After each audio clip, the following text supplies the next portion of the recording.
Monsieur Morin, on continue dans les sujets. Hydro-Québec a un début d'année assez particulier dans les médias. On entend beaucoup parler. Tout d'abord, je veux vous entendre sur la fameuse spirale de la mort. Le PDG d'Hydro-Québec est très, très, très anxieux. Il dort mal suite à ce qui se passe avec les maisons intelligentes. Les gens tentent de se brancher autrement avec des énergies alternatives. Et Monsieur Martel semble voir un problème pour Hydro-Québec à moyen et long terme. Je ne sais pas, mais il a été alarmiste quelque part. Il a parlé, vous l'avez rappelé, de spirale de la mort. C'est-à-dire une baisse de la demande. Et on a les coûts fixes auxquels il faut faire face. Et comme on a moins de demande, il faudra augmenter les tarifs d'électricité, voyez-vous? Et plus on augmente les tarifs d'électricité, plus les gens s'en vont vers d'autres types d'énergie. C'est ça. Est-ce que c'est vraiment ça? Il ne dit pas que ça va se faire tout de suite. Je m'informais cette semaine des batteries Tesla. OK.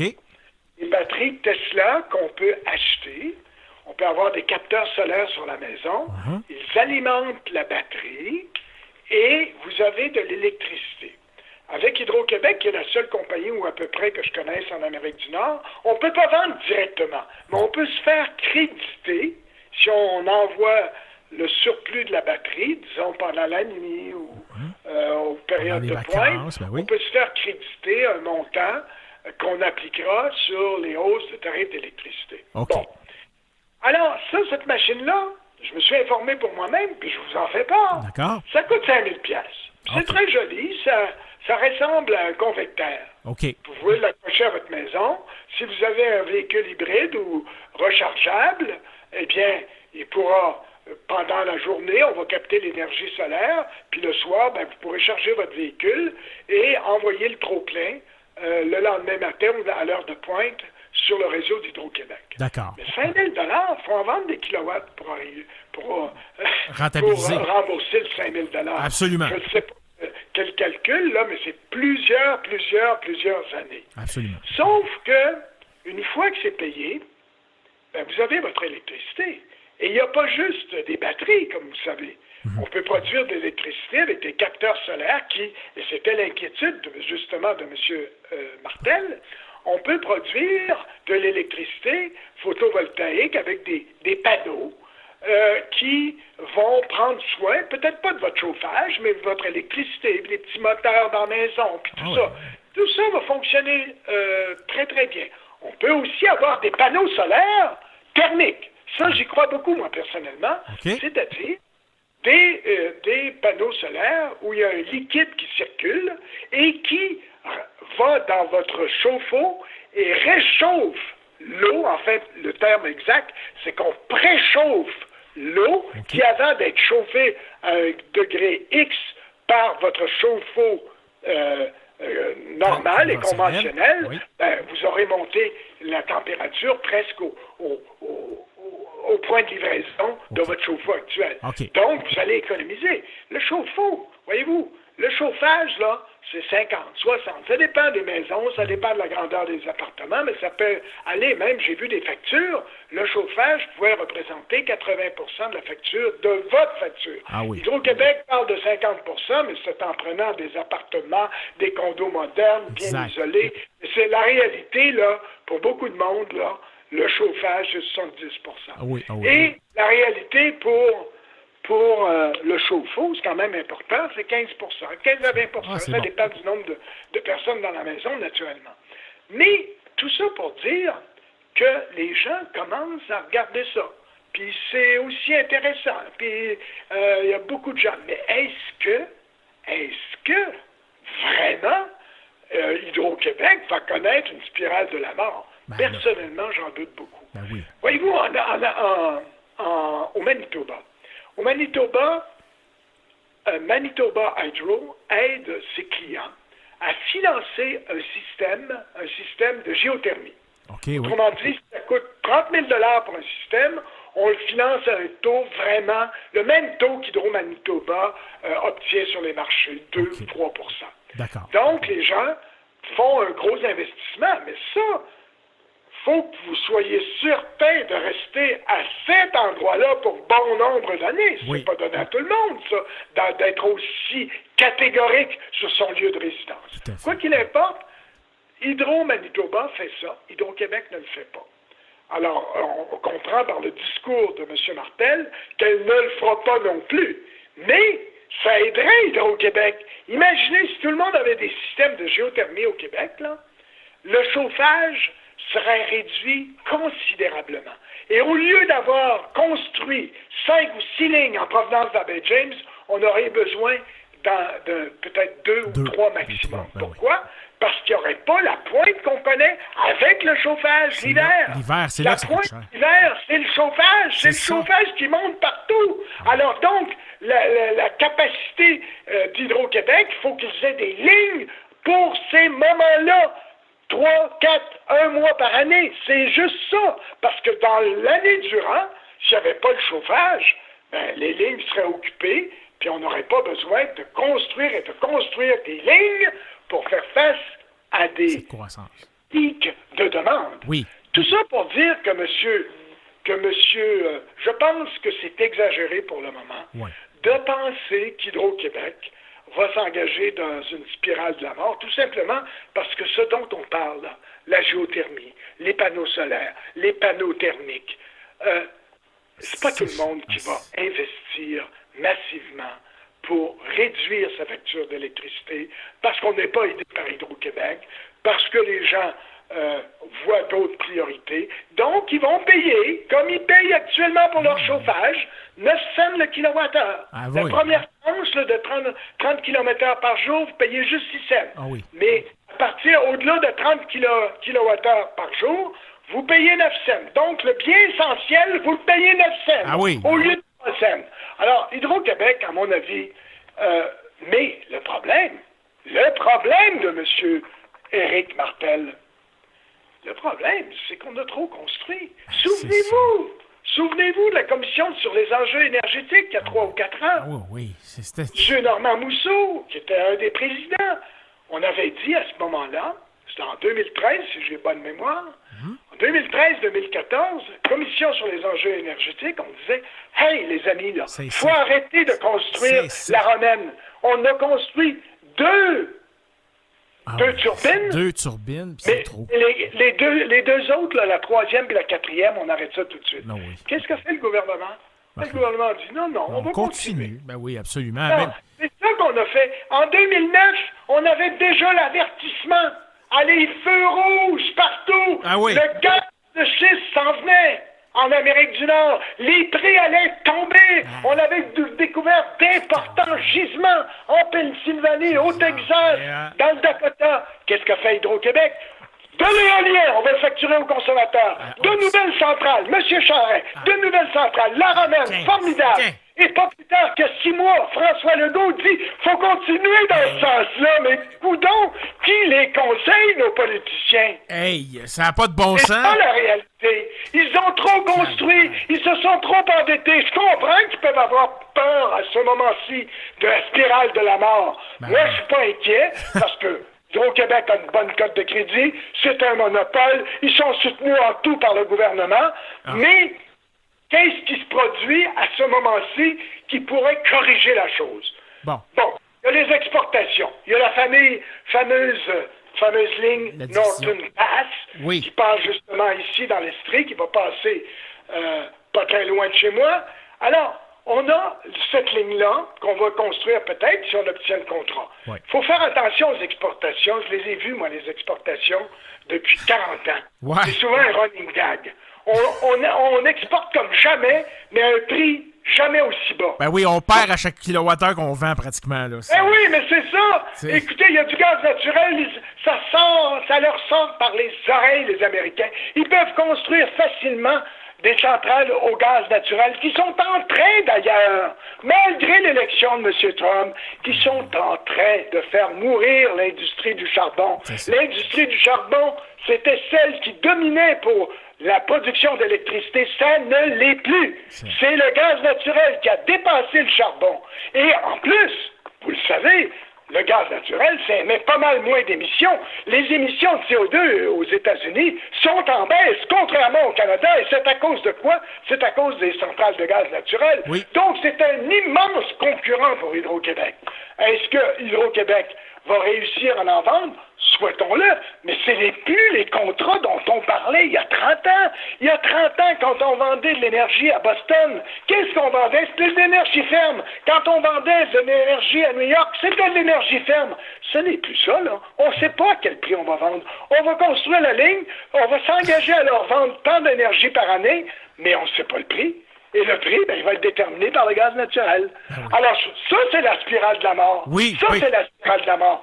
Ensuite, si je regarde, il y a des opportunités d'affaires. Bon. Ben là, écoutez, aujourd'hui, on n'ira pas très loin. Aujourd'hui, le gouvernement du Québec soutient des autos à 60 000 50 autos fabriquées qui vont fonctionner à l'hydrogène par Toyota. Bon. Est-ce que ça va être un gros marché? On va les subventionner probablement d'une façon directe ou indirecte, comme on subventionne les autos électriques. Ben oui. Et c'est pas ça qui va permettre d'écouler tous les surplus, tous les parcs éoliens qu'on a construits de trop depuis pratiquement 10 ans maintenant. Ah non, mais c'est ça. Voyez-vous, Ah oui. Prenez par exemple le Bitcoin. Oui, allons-y avec le Bitcoin. Actuellement, on parle de 42 TWh à travers le monde. 42 TWh, là, c'est à peu près, mon Dieu, c'est à peu près le quart de la production hydroélectrique d'Hydro-Québec. OK. Et on dit que si le Bitcoin continue, là, évidemment, il y a eu une sacrée douche froide cette semaine, ils ont perdu 300 milliards. Hein, le Bitcoin est rendu à 10 000 $, il était à 20 000 $ il y a 2 semaines. Il a perdu la moitié. Bon. Alors, si le Bitcoin, ça fonctionne, ils vont avoir besoin de 100 TWh et semble-t-il qu'il y a beaucoup d'entreprises qui sont intéressées par le Québec. Ils vont leur réduire leurs tarifs et tout ça pendant X années. Bon, ça, c'est une chose. C'est pas inintéressant, c'est très intéressant. Mais jusqu'à quel point, voyez-vous, que ça va produire vraiment des résultats? Ensuite, il y a le pot. Hein? Oui. On construit des partout actuellement de fabriquer du pot. Il y a des producteurs de tomates qui deviennent des producteurs de pot. Oui. Bon, est-ce que ça va générer aussi? Bon, il y a les centres de données. Ben, les centres de données, il y en a quelques-uns qui sont déjà installés, avec des rabais. Alors, les centres de données, écoutez, le scénario le plus optimiste, selon une firme qui a déposé un rapport, hein, KPMG, eh bien, les centres de données au Québec pourraient peut-être consommer 1000 mégawatts d'électricité. C'est quoi 1000 mégawatts d'électricité? Ben, c'est l'équivalent de Manic 5. C'est les 2 tiers de la centrale de Beauharnois. C'est pas avec ça non plus. Mais là, mais M. Morin... Comprenez-vous, empêcher Hydro-Québec de tomber dans un processus. Alors, donc, auto électrique, auto hydrogène, Bitcoin, pot, c'est toutes des opportunités d'affaires, mais je pense pas actuellement que cela va vraiment nous permettre d'écouler l'énergie qui est emmagasinée derrière le réservoir. Vous savez que cet automne, M. Massicotte, il s'est produit une chose extrêmement importante. Ah oui, on a fait du lest. Pour la première fois en 60 ans, Manic et toutes les centrales sur la Bercimis ont dû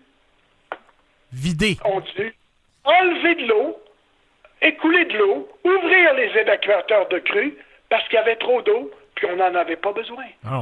C'est jamais arrivé, cette situation-là. Ouais, autrement dit, on avait tellement d'énergie accumulée derrière le réservoir qu'on mettait en danger la structure des réservoirs si on ne vidait pas les réservoirs, et c'est ce qu'on a fait. Autrement dit, c'est de l'argent là qu'on tirait par les fenêtres parce qu'on a trop d'énergie derrière le réservoir. C'est là où nous sommes. C'est là. Et pendant ce temps-là, Hydro-Québec pénalise les consommateurs qui consomment de l'électricité. Que plus ils consomment, plus ils paient le tarif de la deuxième tranche, c'est-à-dire 9 cents le kilowattheure. Regardez sur votre facture. C'est 9 cents le kilowattheure que vous payez pour la deuxième énergie au-delà du 30 kWh.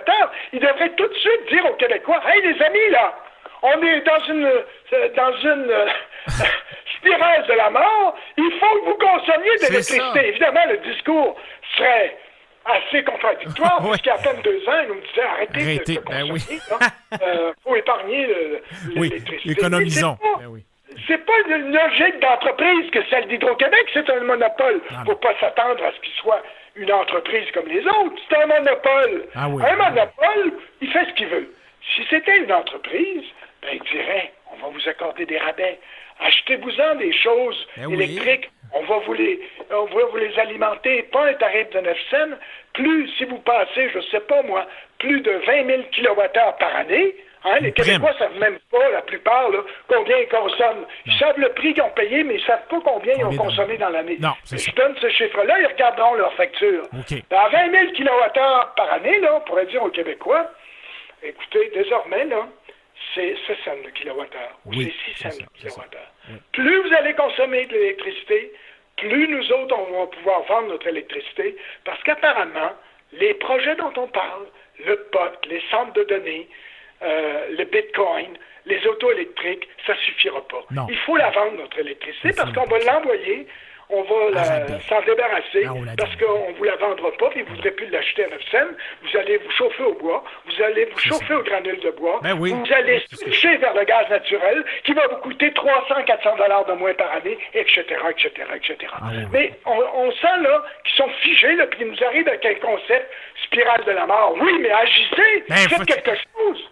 On doit payer les hypothèques. C'est ça, là, où on en est rendu. Et là, M. Martel, pendant ce temps-là, il nous parle d'un côté de la bouche de spirale de la mort, et de l'autre côté de la bouche, il dit que dans 4 ans, son objectif sera de vendre 6 TWh pour tous ces marchés-là que vous nous avez parlé, donc les serveurs informatiques et tout. C'est un peu dérisoire quand même quand on voit ces calculs, mais peut-être aussi qu'il y aurait des initiatives à prendre par le gouvernement pour favoriser des entreprises québécoises comme la compagnie 4 degrés qui font du stockage informatique ici même au Québec, et peut-être eux autres devraient bénéficier peut-être de ces surplus-là pour favoriser ce marché-là qui est en plein essor, M. Morin. C'est en plein essor actuellement. Et bien sûr, écoutez, c'est pour ça que j'ai dénoncé dans un tweet M. Martel, quand j'ai vu qu'il accordait une entrevue à Radio-Canada.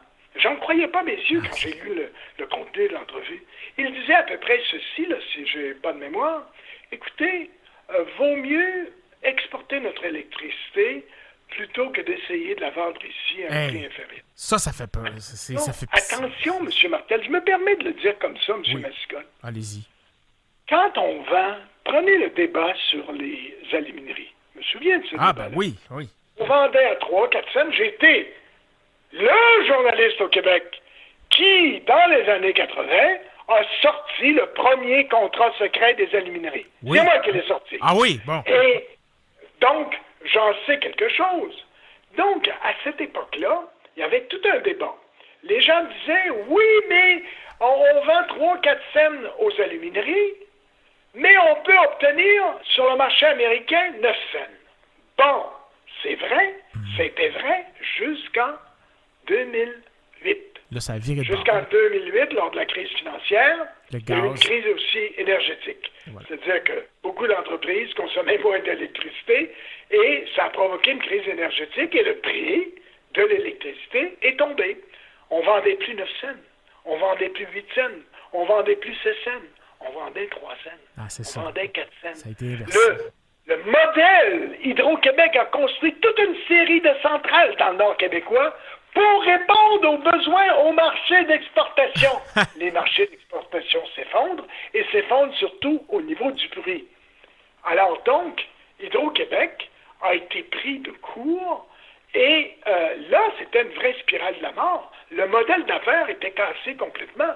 Alors, Monsieur Martel est optimiste. Je souhaite qu'il ait raison. Je souhaite qu'il y ait un contrat avec le fameux contrat dont on parle. Avec Amazon. Et celui-là avec l'État de New York, où le câble sous-marin va passer sous le lac Champlain. J'espère que ça va réussir. Mais j'en suis pas certain. Parce que je vois les entreprises gazières être très actives. Je vois aussi que les groupes écologistes en Nouvelle-Angleterre favorisent évidemment les petites centrales au fil de l'eau, favorise évidemment les parcs éoliens. Ils disent pourquoi on achèterait du Québec? C'est une énergie propre, ça, les parcs éoliens. Et les coûts de l'éolien ne sont pas ceux qu'on a facturés sur votre facture, M. Mascotte. Ah ben oui. Vous payez, puis vous allez payer 20 ans pour des coûts de l'éolien à 10, 12 et même 14 cents. Mais là, les coûts de l'éolien, là, c'est rendu que c'est 3 cents, 4 cents. Les derniers contrats, même avec Hydro-Québec, qui nous ont été facturés, heureusement, étaient de 6 cents. Ben Moi, oui. quand j'ai commencé à dénoncer l'industrie éolienne en 2013, eh ben, j'ai montré qu'au Texas, par exemple, les prix à ce moment-là étaient de 6 cents. Et je n'expliquais pas qu'au Québec, on puisse payer aussi cher. C'est moi qui le premier dit ça. C'est vrai. Et finalement, en 2016, en 2015, l'industrie éolienne a offert des parcs éoliens à 6 cents le kilowattheure. Voyez-vous, il y a beaucoup de choses qui peuvent bouger, mais de toute façon, l'industrie éolienne, on n'en a pas besoin. On a tout ce qu'il faut. On a une énergie très, très, très propre, même si ça vient d'un monopole.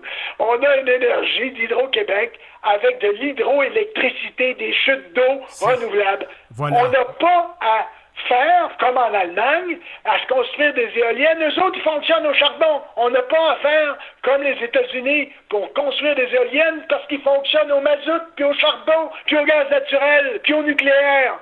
Nous, on est hydroélectrique, on est propre, monsieur. Ben oui. Martel. On n'aurait jamais dû construire la deuxième phase avec Mme Marois et M.